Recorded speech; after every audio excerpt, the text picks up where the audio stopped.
Leviticus 9, starting Shemini. And it was on the eighth day, the eternal day, the day of circumcision, the day after the first day, the day after the seventh day,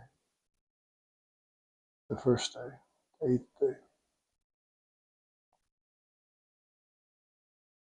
And it was on the eighth day that Moshe called to Aaron and said to his sons and to the elders of Israel. He said to Aaron, "Take for yourself a young calf for a sin offering and a ram for a burnt offering, unblemished ones, and bring them before Adonai. To Bani Israel you shall speak, saying, Take a he-goat for a sin offering, and a calf, and a lamb, both 1 year old, unblemished, for a burnt offering, an ox and a ram for a peace offering, to sacrifice before Adonai, and a meal offering mixed with oil for today. Adonai will appear to you." They took that which Moshe commanded before the tent of meeting, and the entire congregation approached, and they stood before Adonai. Moshe said, "This is what Adonai commanded you to do, and the glory of Adonai will appear to you."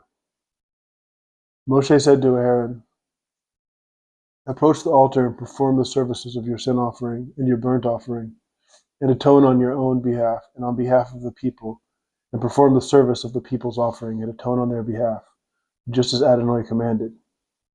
Aaron approached the altar and slaughtered the calf that he had for a sin offering. Aaron's sons brought the blood to him, and he dipped his finger into the blood and put it atop the corners of the altar, and he poured the remaining blood into the base of the altar. The fat, kidneys, and the lobe of the liver from the sin offering he burned on the altar, just as Adonai commanded Moshe. The flesh and the skin he burned in a fire beyond the encampment. He slaughtered the burnt offering, and Aaron's sons presented the blood to him, and he sprinkled it all around the altar. They presented the burnt offering to him with its limbs severed and with the head, and he burned them on the altar. He washed the innards and the feet and burned them on the burnt offering on the altar. He brought the people's offering. He took the people's sin offering goat, and he slaughtered it and offered it as a sin offering in the same manner as the first one. He brought the burnt offering, and he did it according to the rule. He brought the meal offering. He filled his palm from it, and he burned it on the altar, aside from the burnt offering that was brought in the morning. He slaughtered the ox and the ram, the peace offerings of the people, and Aaron's sons presented the blood to him, and he sprinkled it all around the altar. The fats of the ox and the ram and the fat tail, the fat covering the innards, the kidneys and the lobe of the liver. They put the fats on top of the breasts, and he burned the fats on the altar. The breasts and the right thigh Aaron waved as a wave offering before Adonai, just as Moshe commanded. Aaron raised his hands toward the people, and he blessed them. He descended from the altar where he had offered the sin offering, the burnt offering, and the peace offering. And Moshe and Aaron went into the tent of meeting, and then they went outside and blessed the people, and the glory of Adonai appeared to the entire people. A fire came forth from before Adonai and consumed what was on the altar, the burnt offering and the fats. All the people saw, and they raised their voices in praise, and they fell on their faces. Chapter 10. Nadav and Avihu, Aaron's sons, took each of them his fire pan, placed fire on it, and then placed incense upon it, and they brought before Adonai a strange fire, which he had not commanded them. A fire came forth from before Adonai and consumed them, and they died in the presence of Adonai. Moshe said to Aaron, "It is as Adonai spoke, saying, Through those that are near me I shall be sanctified, and in the presence of the entire people I will be glorified." And Aaron was silent. Moshe called to Mishael and to Elzaphan, the son of Uziel, Aaron's uncle, and said to them, "Come closer and carry your brothers from the presence of the sanctuary to beyond the encampment." They came closer, and they carried them in their tunics to go beyond the encampment, just as Moshe spoke. Moshe said to Aaron and to Eleazar and Isamar, his sons, "Do not let your hair grow long, and do not tear your garments, so that you will not die and bring divine anger on the entire congregation. Your brothers, the entire house of Israel, shall weep over the conflagration that Adonai set ablaze. From the entrance of the tent of meeting you shall not go forth, lest you die. For the anointing oil of Adonai is on you." And they did as Moshe had said. Adonai spoke to Aaron, saying, "Do not drink wine or any other intoxicant, you and your sons with you, when you enter the tent of meeting, and you will not die. This is an everlasting statute throughout your generations, so that you may distinguish between what is sacred and what is mundane, between what is impure and pure, and that you may teach Beni Israel all the statutes that Adonai spoke to them through Moshe." Moshe spoke to Aaron and to Eleazar and Isamar, his surviving sons. "Take the meal offering which remains of the fire offering of Adonai, and eat it as matzahs, unleavened, beside the altar, for it is holy of holies, most holy. You shall eat it in a sacred place, for it is your portion, and the portion of your sons of the fire offerings of Adonai, for so have I been commanded. The breast of the wave offering and the thigh that is the separated portion you shall eat in a pure, undefiled place, you and your sons and daughters with you. For as your portion and as a portion of your sons, they are given from the sacrifices of the peace offerings of Beni Israel. The thigh that is the separated portion and the breast that is the wave offering, on top of the fats of the fire offering, they shall bring to wave as a wave offering before Adonai. It will be for you and for your sons with you, an everlasting statute, just as Adonai commanded." Regarding the goat of the sin offering, Moshe made a detailed inquiry, and behold, it was burned. He was angry with Eleazar and Isamar, the remaining sons of Aaron, saying, "Why did you not eat the sin offering in a sacred place? For it is a holy of holies, most holy. And he gave it to you to bear the iniquity of the congregation, to atone for them before Adonai. Behold, its blood was not brought inside the sanctuary. You should certainly have eaten it in the place I have commanded." Aaron spoke and replied to Moshe, "Behold, today they brought their sin offerings and their burnt offerings before Adonai, and then such tragedy befell me. If I have eaten the sin offering today, would that have been good in the eyes of Adonai?" Moshe heard, and it was good in his eyes. 11. And Adonai spoke to Moshe and Aaron, saying to them, "Speak to Beni Israel, saying, these are the living things that you may eat from among all the animals that are on the earth.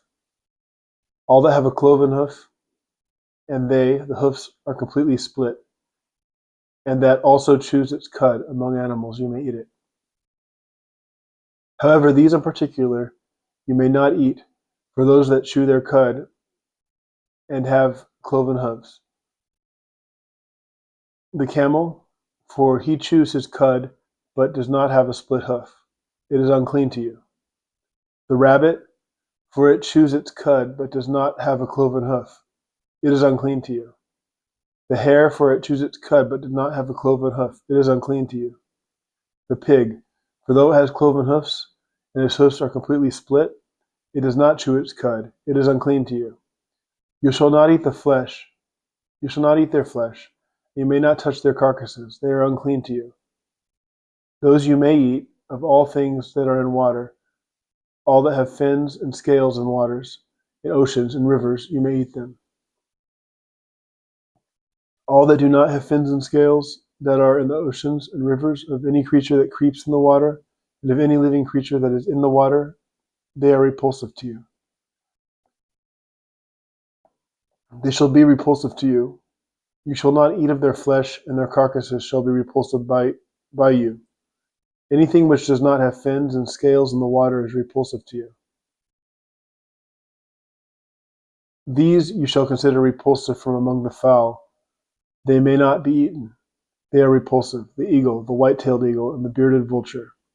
The falcon and the vulture are to its kind, every raven to its kind, the ostrich, the owl, the seagull, the sparrowhawk to its kind, the little owl, the cormorant owl, and the eagle owl, the horned owl, the pelican, and the carrion vulture, the stork and the heron to its kind, the hoopoe and the bat. All winged insects that walk on four legs are repulsive to you. However, these you may eat of all the flying insects that walk on four legs, those that have knees extending above their legs, so that it hops on the ground with them. Of them, these you may eat: the locust to its kind, the solemn locust to its kind, the grasshopper to its kind, and the hogab hopper to its kind. All flying insects that have 4 feet are repulsive to you. As for these animals, you can be made unclean. All those who touch their carcasses shall be unclean until the evening.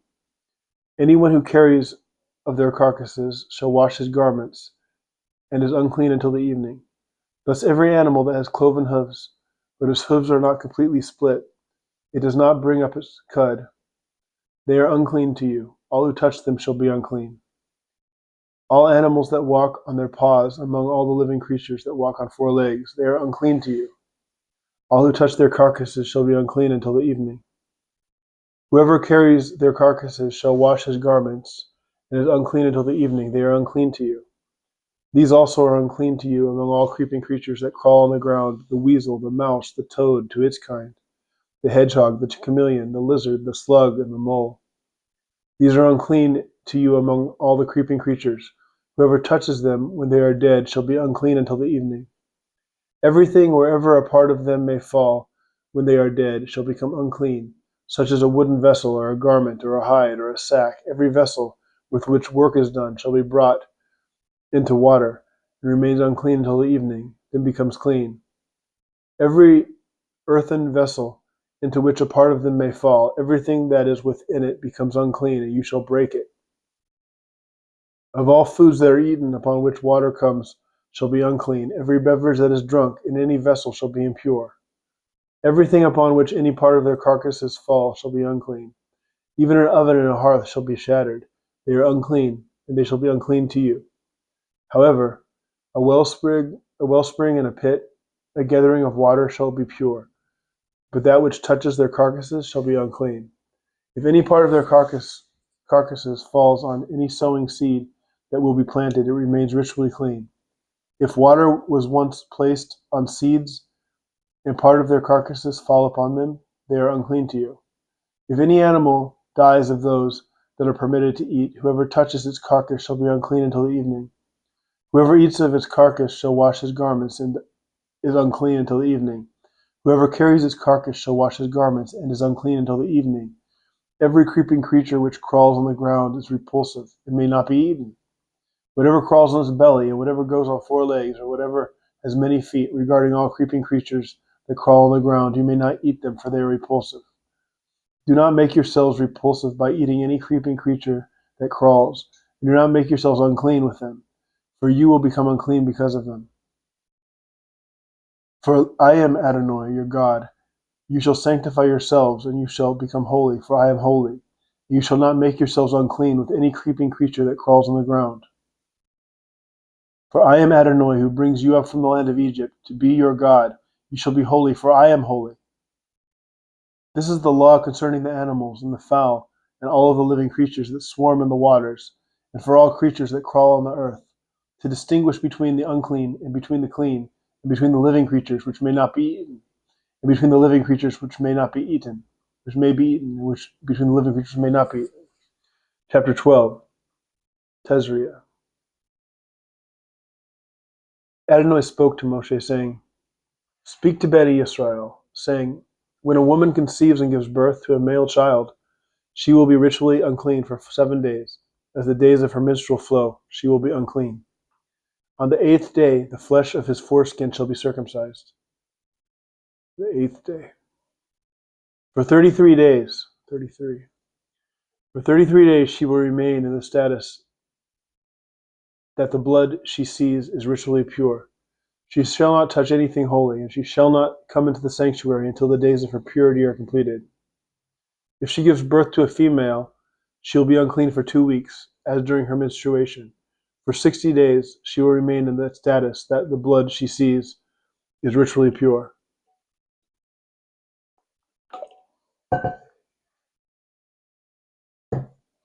When the days of her purification are completed, be it for a son or for a daughter, she shall bring a lamb in its first year as a burnt offering, and a young pigeon or a turtle dove as a sin offering to the entrance of the tent of meeting to the Kohen.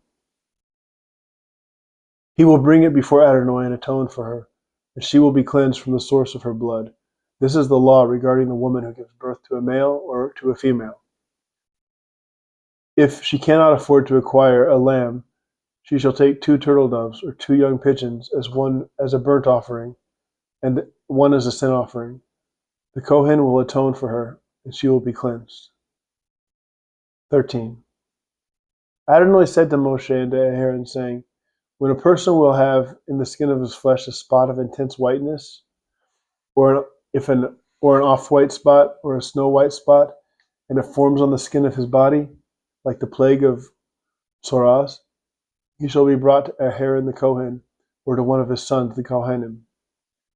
The Kohen shall see the plague in the skin of the flesh, and if the hair in the skin eruption has turned white, and the appearance of the plague is deeper than the skin of his body, it is the skin eruption of Tzoraz. The Kohen shall see it and declare him to be unclean. If it is a snow-white spot on the skin of the flesh, and it does not appear deeper than the skin, and the hair did not turn white, the Kohen shall confine the plague for 7 days. The Kohen shall see him on the 7th day, and behold, if the skin eruption has maintained its hue, the skin eruption did not spread in the skin, the Kohen shall confine him for 7 days a second time. The Kohen shall see him on the 7th day for the second time, and behold, if the skin eruption became dimmer, and the skin eruption did not spread in the skin, the Kohen shall declare him to be clean. It is merely a white discoloration. He shall wash his garments, and he will be cleansed. If the white discoloration has spread in the skin after it was shown to the Kohen, who pronounced that it was clean, it must be shown a second time to the Kohen. The Kohen shall see him, and behold, if the white discoloration has spread in the skin, the Kohen shall declare him unclean. It is Tzoraz. When there is a skin eruption of Tzoraz on a person, he shall be brought to the Kohen. The Kohen shall see, and behold, there is an intensely white spot on the skin. It has turned the hair white, where there is a healthy flesh on the spot of intense whiteness. It is an old Tzoraz in the skin of his body, and the Kohen shall declare him unclean. He shall not confine him, since he is obviously unclean. And if the Tzoraz sprouts on the skin, and if the Tzoraz covered the entire skin of the one affected by it, the eruption from his head until his feet, to the extent that the Kohen can see, the Kohen shall see, and behold, the Tzoraz has covered all of his body. He shall declare the skin eruption to be cleansed, and it has turned completely white. He is clean. On the day that the healthy flesh appears on him, he will become unclean. The Kohen shall see the healthy flesh and declare him unclean. The healthy flesh is unclean. It is Tzoraz. Or if the healthy flesh turns again, and it was changed to white, he shall come to the Kohen. The Kohen shall see him, and behold, the skin eruption has turned white. The Kohen shall declare the skin eruption to be clean. He is clean. When a person has on his skin an inflammation that has healed, if there was on the area of the inflammation a spot of intense whiteness, or a snow-white spot tinged with red, it shall be shown to the Kohen. And the Kohen shall see it, and behold, its appearance is lower than the skin, and its hair has turned white. The Kohen shall declare him unclean. It is the skin eruption of Tzoraz that has sprouted through the inflammation. If the Kohen looks at it, and behold, there is no white hair in it, and it is not lower than the skin, and it is faint, the Kohen shall confine him for 7 days. If it spread in the skin, the Kohen shall declare him unclean. It is a skin eruption. If the snow-white spot remains in its place, and it did not spread, it is merely a scar of the inflammation, and the Kohen shall declare him clean. When a person has on his skin a burn from a fire, and on the healthy flesh of the burnt part came a snow-white spot tinged with red or pure white spot. The Kohen shall see it, and behold, the hair has turned white in the snow-white spot, and its appearance is deeper than the skin. It is Tzoraz that has sprouted in the burn. The Kohen shall declare him unclean. It is the skin eruption of Soras. If the Kohen shall see it, and behold, there is not in the snow white spot any white hair, and it is not lower than the skin, and it is faint, the Kohen shall confine him for 7 days. The Kohen shall see him on the 7th day. If it has spread in the skin, the Kohen shall declare him unclean. It is the skin eruption of Soras. If the snow white spot remains in its place, and it did not spread in the skin, and it is faint, it is the white spot of the burn. The Kohen shall declare him clean, for it is merely the scar of the burn. If a man or a woman will have a skin eruption on the head or in the beard, the Kohen shall see the skin eruption, and behold, its appearance is deeper than the skin, and there is thin golden hair in it. The Kohen shall pronounce it as unclean. It is a nesek, and it is tzoras of the head and or the beard. When the Kohen will see the skin eruption of the nesek, and behold, it does not appear deeper than the skin, and there is no black hair in it, the Kohen shall confine the one affected by it, by the skin eruption of the nesek, for 7 days. The Kohen shall see the skin eruption on the 7th day, and behold, the nesek did not spread, and there was no golden hair in it, and the appearance of the nesek is not deeper than the skin. He shall be shaved, but he shall not shave the nesek, and the Kohen shall confine the nesek for a second 7-day period. The Kohen shall see the nesek on the 7th day, and behold, if the nesek did not spread in the skin, and its appearance is not deeper than the skin, the Kohen shall declare him clean. He shall wash his garments, and he will be clean. If the nesek spreads extensively in the skin after he is pronounced clean, the Kohen shall see him, and behold, the nesek has spread in the skin. The Kohen shall not even look for a golden hair, he is unclean. If the nesek remained the same as it was, and black hair grew in it, the nesek is healed. He is clean, and the Kohen shall declare him clean. When a man or a woman have in the skin of their flesh white spots, the Kohen shall see, and behold, if the skin of their flesh are dim white spots, it is merely scurf that is sprouted in the skin, it is clean.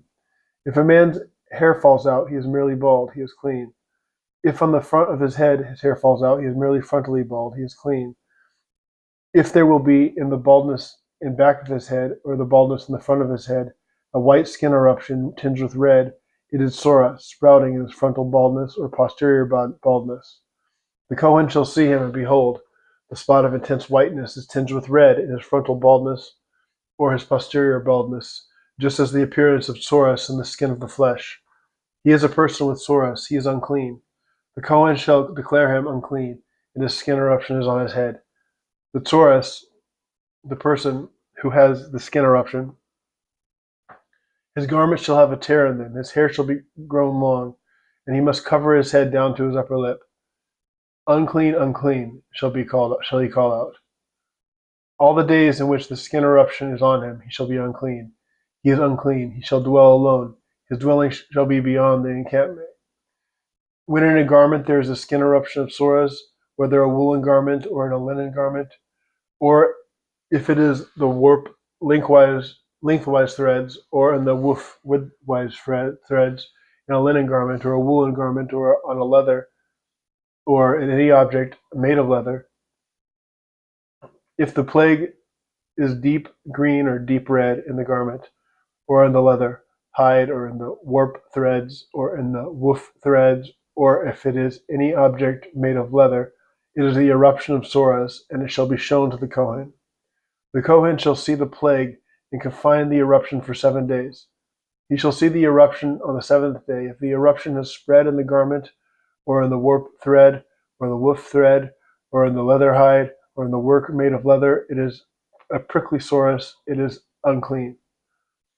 He shall burn the garment, or the warp lengthwise threads, or the woof widthwise threads, be it wool or in linen, or in all leather made objects in which there is the eruption, for it is a prickly Soras, it shall be burned in fire. If the Kohen will see, and behold, the eruption did not spread in the garment, or in the warp threads, or in the woof threads, or in any leather made object, the Kohen shall command that they shall wash the article having the eruption, and confine it for 7 days a second time. The Kohen shall see it after the eruption was washed, and behold, even if the eruption did not change its hue, and the eruption did not spread, it is unclean. You shall burn it in fire. It is a deep mark, be it a worn garment or in a new garment. If the Kohen saw, and behold, the eruption grew faint after it was washed, you shall tear it from the garment, or from the leather, or from the warp threads, or from the woof threads. If it will appear again in the garment, or in the warp lengthwise threads, or the woof widthwise threads, or in any leather-made object, it is a recurrent outbreak of sorrows. You shall burn the article having the eruption in fire. The garment, or the warp threads, or the woof threads, or any leather objects that were washed, and the eruption disappears from them, it shall be washed a second time, and it shall be purified. This is the law of the eruption of sorrows, be it in a woolen garment, or a linen garment, or in the warp lengthwise thread, or in the woof widthwise thread, or in any leather-made object, that it be pronounced pure, or that it be pronounced impure.